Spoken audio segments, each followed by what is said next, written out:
Hey everybody, welcome back to the Ohio Valley Real Estate Reports. My name is Johnny Kazumka, broadcasting from our Harvey Goodman St. Clairsville office studio. And today we got Bryan Pierpoint and Jess Richards from U.S. Bank here with us. Hey guys. Yep, back on the podcast. We tried to do this last week and we had some technical issues Always that something. didn't realize until it was way too late. But anyways, good to have you guys back. We're going to kind of pick up where we left off. You got some new nuggets of information about some stuff that the bank is doing and some of the conditions. So yeah, go ahead, kick her off with you want to talk about the Sure. rate buy-downs?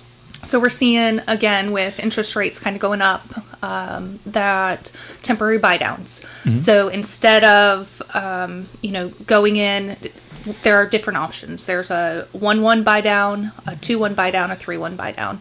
So borrowers are asking, and sellers who are trying to get rid of or sell their homes, they're looking for how can a buyer get into this property, get the equity, the most amount of equity they can before rates go back down.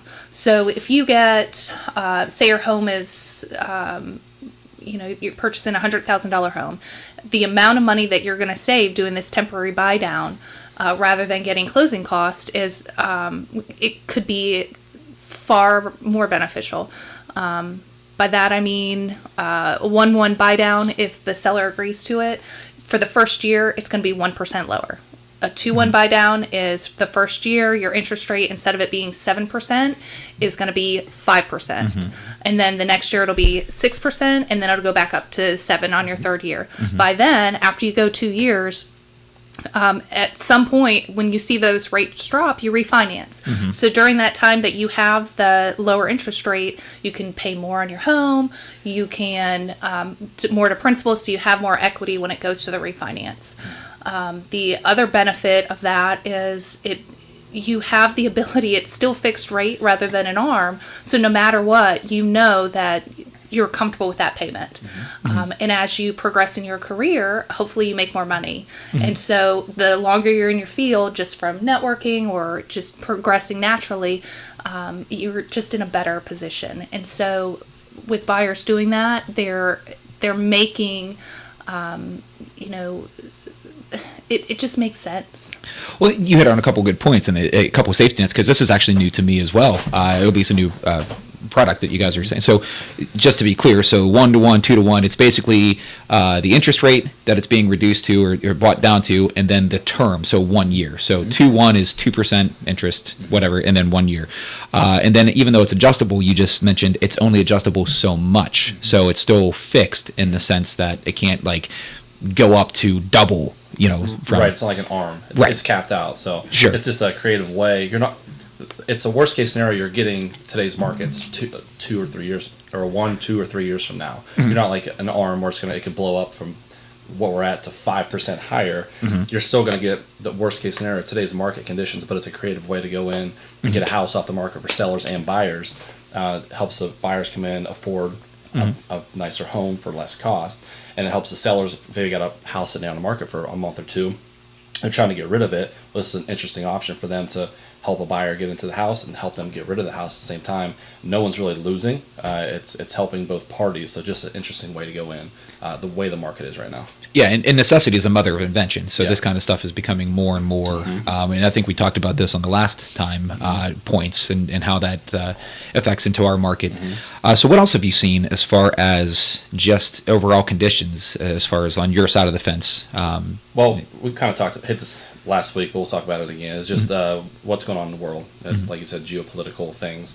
Iran and Israel going back and forth now. Last time we talked, it was just Israel had attacked Iran, I believe, at the time. Now Iran has retaliated, which causes anxiousness in the market, which causes uneasiness in the markets, which causes rates to fluctuate, and typically not in the fluctuation we want to go. Sure. Probably up.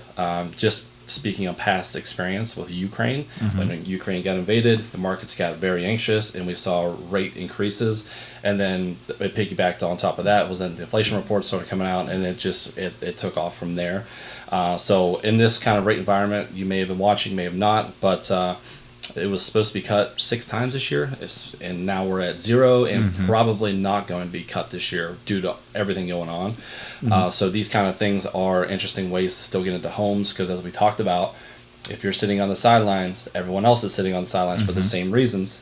So you can get into these homes with these creative financing options, and then when the rates come back down, well, you've got the home for a lesser cost. Right. Now you've got a better interest rate because you got into the house because everyone else is sitting around watching the rates, because the rates are rates. What do you say? Date the rate, marry the house. Yeah. Yep. So just some creative ways to get into homes. I know it's been 2 years of bad rates, pretty much to the month. I think it was March of 2022, Roughly. when Ukraine got hit. So it's been 2 years of not a very great market. So it gets you into that house. You've been sitting around in the same frustrations a buyer's having now that you're having as a buyer. Everyone else who wants to buy a home is having the same frustrations, waiting for rates to come down. So if that's something that you think could interest you, definitely reach out to your local lender. Reach out to us. We're happy to explain it.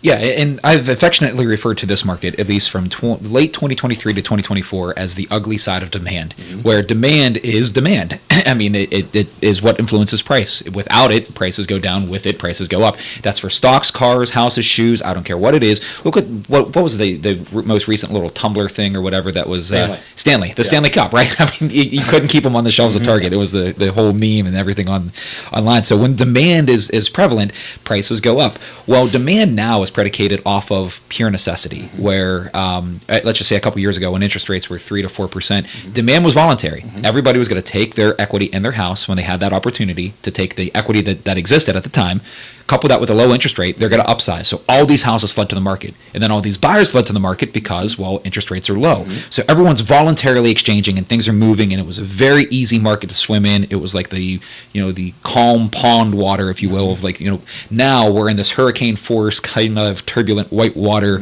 white knuckle experience where the demand is still there because now those sellers who voluntarily entered to the market, they're nowhere to be found, because they're not going to exchange their current house with a 3-4% interest rate and go into a higher, when they don't have to. Right. So when there's a lack of inventory, when there's a shortage, there is demand. Right. Hence, ugly side of demand. But like you're saying, it's still an opportunistic market, even if it's not as favorable. Everyone always wants to look backward. I wish I can go back and buy Bitcoin. I wish I can go back and get into the meme stocks before they ever hit. But there's still a potential here. By buying it, especially with programs like this, you get the house at today's price. I can't stress that enough. Today's price is more important on today's interest rate. For example, I could care less of what the interest rates do. Well, I don't want to say care less, but I don't care as much as what the interest rates do in the next 5-10 years. If I have the house at this price and they go down, I refinance. If they go back up, okay, well, I'm glad I bought it when I did. Better rate. Yeah. Exactly. So if people are selling homes, I just want to bring it up again because you brought it. 3Ds: death, divorce, and diapers. Yep. People need to upgrade houses, so houses are still hitting the market. So when then houses do, it's typically, I don't know what you're seeing as far as demand for those houses. Is it there, or is it kind of just like a waiting game, waiting for buyers to come out? What are you seeing? The average day on market is actually lower than it's been in years past, because there's not as many houses and there's more buyers right now, which leads to a seller's market. Yep. And real estate is one of those things where it rivals food and water for a basic human need. It's one of those things where you can rent, you can, whatever, you don't have to buy, but renting is basically paying a mortgage of 100% interest. Yep. I mean, it's really just paying someone else's mortgage.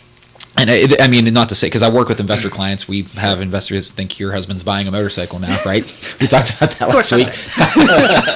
So, I mean, finally but I mean, it's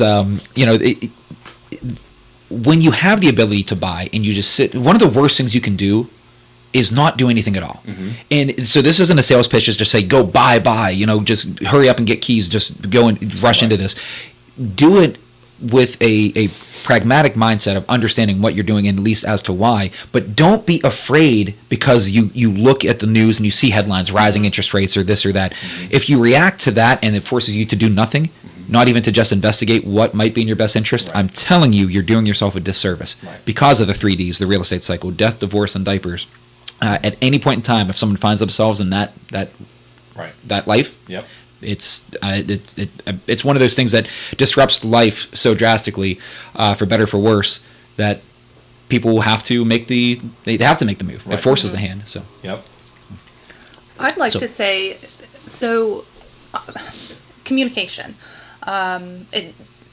Every time that I have someone who's interested, and I'm thinking about purchasing before it's that, I mean, death, divorce, a reason that they have to.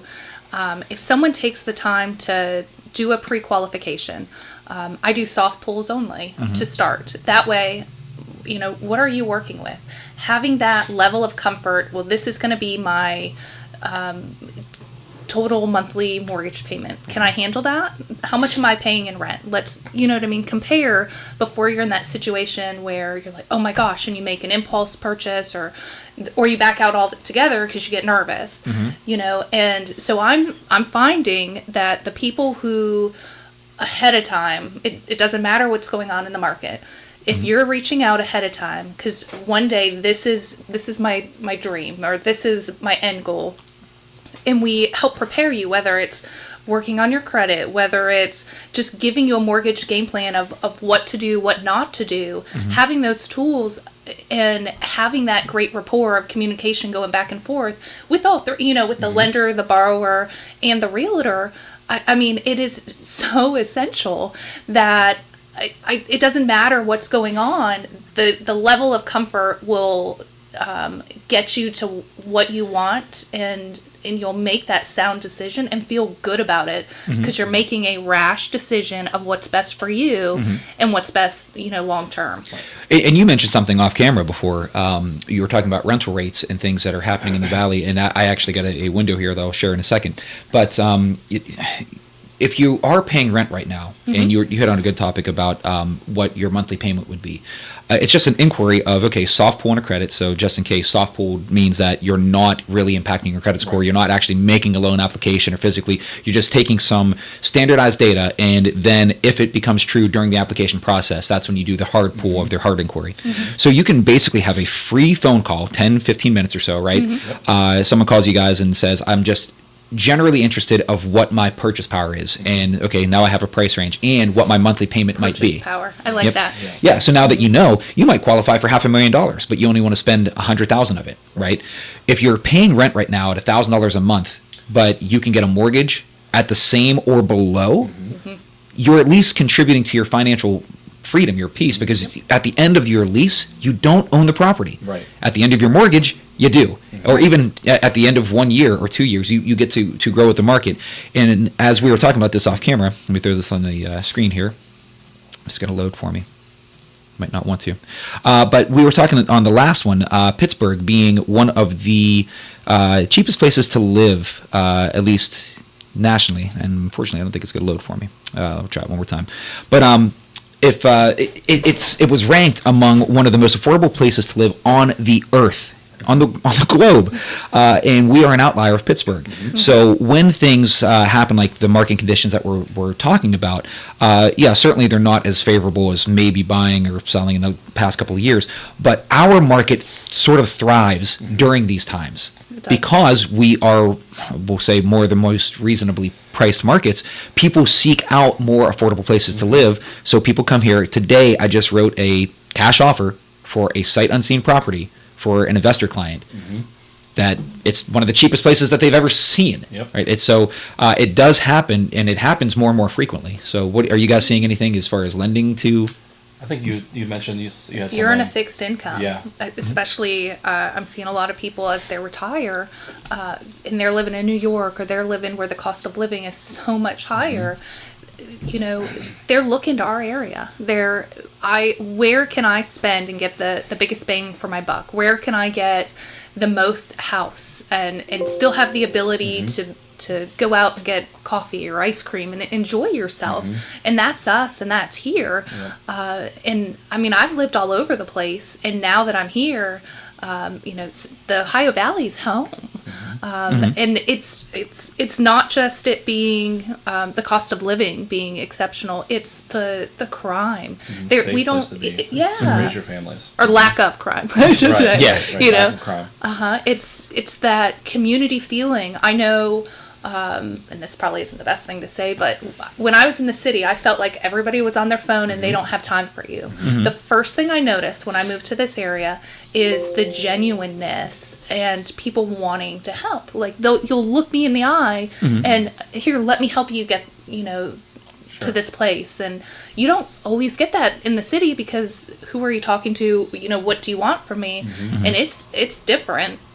And I don't want to, say, hey, anyone that is great inside, come on down to me. Yeah.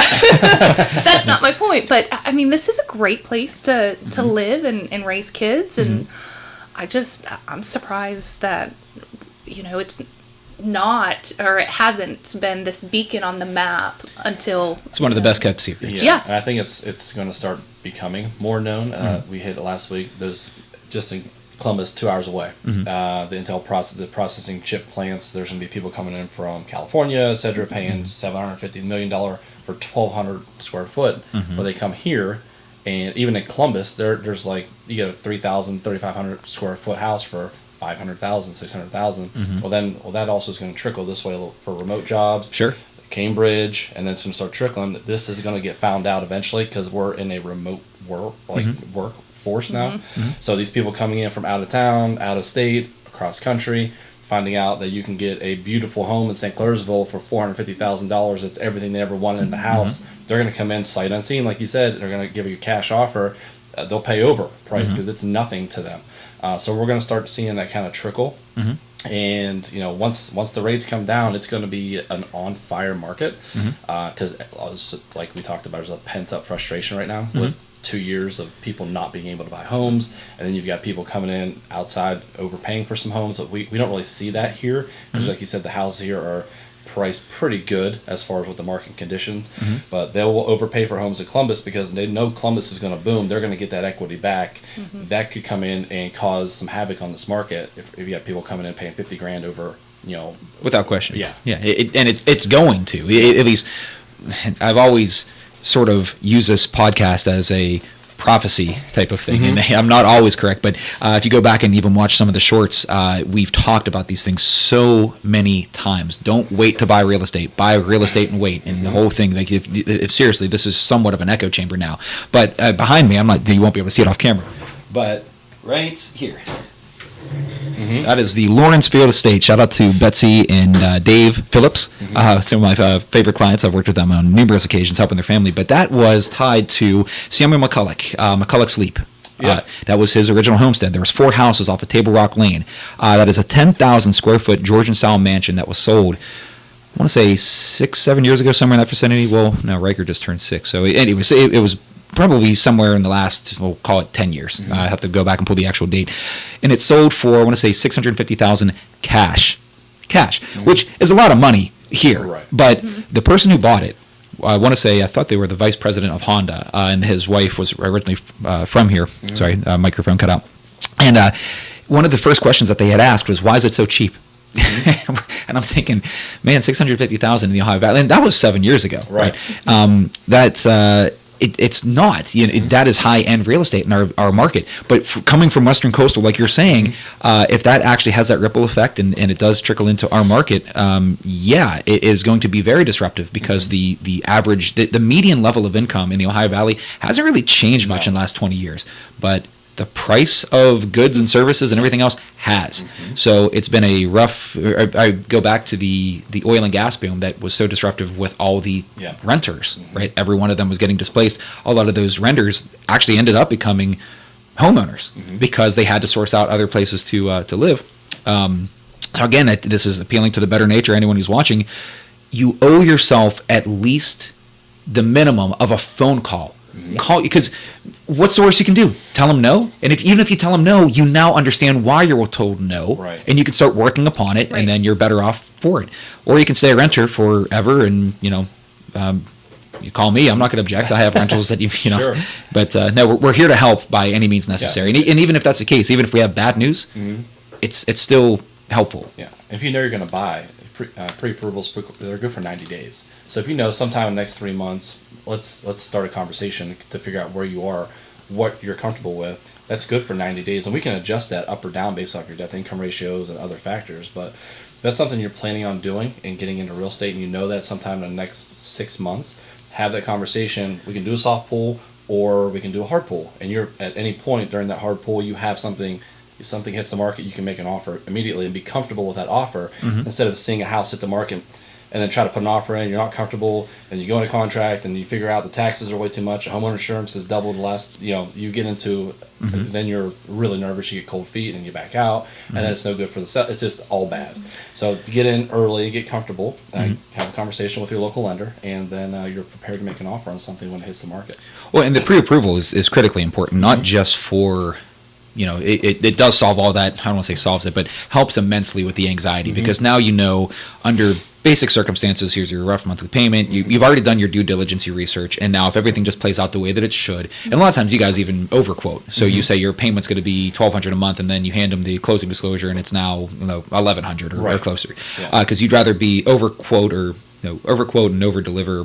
What's the phrasing? Overpromise. Yeah, Underdeliver. Yeah, not underdeliver, but you're on the other side of that. So people are usually happier when it's when they finally get their final payment.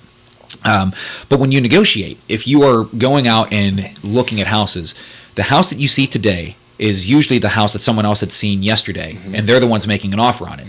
And your positional power to negotiate is severely diminished if you don't have something of substance. So whether it's proof of funds or pre-approval. In other words, here's a full price offer I'm going to slide across the desk. Without a pre-approval, most sellers aren't even going to take it seriously. Even though it represents a full price offer, there's a chance. But if you have something, then, and not only that, the pre-approval letter, it'll help you with your negotiation. You can actually use it to leverage and say, look, we've already done everything. All we got to do is just come together on a price, and we could start moving forward. It's very it's so much. It's when you go looking without having a pre-approval, you put the cart before the horse, and it usually ends in catastrophe, because you get so worked up, and then you find something that you like, and then something comes where, okay, you can't move forward, get the carpet. It feels like it's ripped out from underneath of you, but it's really, we started too early. Sure. So, and to that extent, I try not to even work with non-qualified buyers, not because I'm picky or choosy, not because I don't want to help, but it's in the best interest of everybody. Right. So everyone's time is valuable. So when you put an offer in on a home, and you don't have that piece of paper, and the seller is waiting for their home to sell, and it's contingent, and they're it just, a lot of things can go haywire for everyone with an unqualified buyer. And that's why a lot of times those offers without the pre-qualifications or pre-approvals aren't even really taken seriously, because if the seller needs to sell his home to be able to afford a new home, well, then they're depending on your offer going through. You haven't talked to a lender yet. That's usually what happens, and then, like you said, things go bad fast. Yeah. Yep.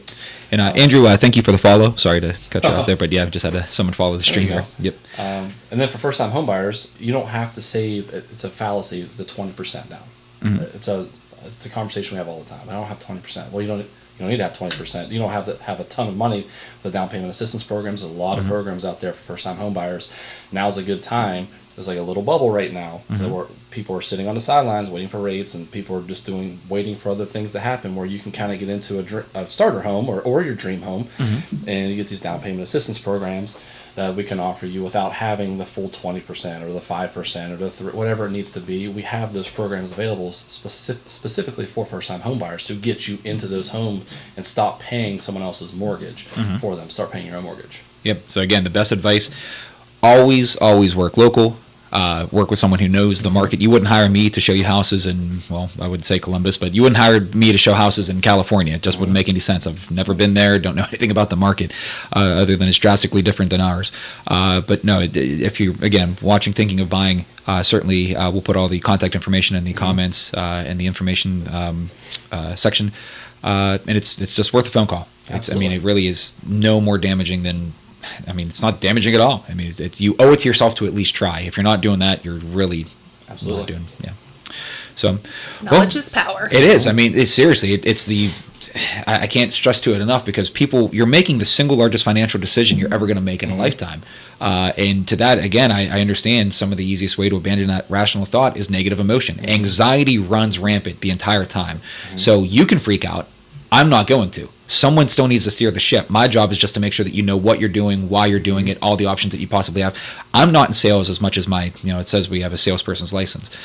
My job is in consultation. I have never sold a house in my entire career. Houses sell themselves. I just take the decisions of people, put them with the best people possible, you guys, and make sure that we have a track to making their goal is reality. Sometimes we can't account for things like, appraisal issues or inspection issues, like latent defects that might come to light.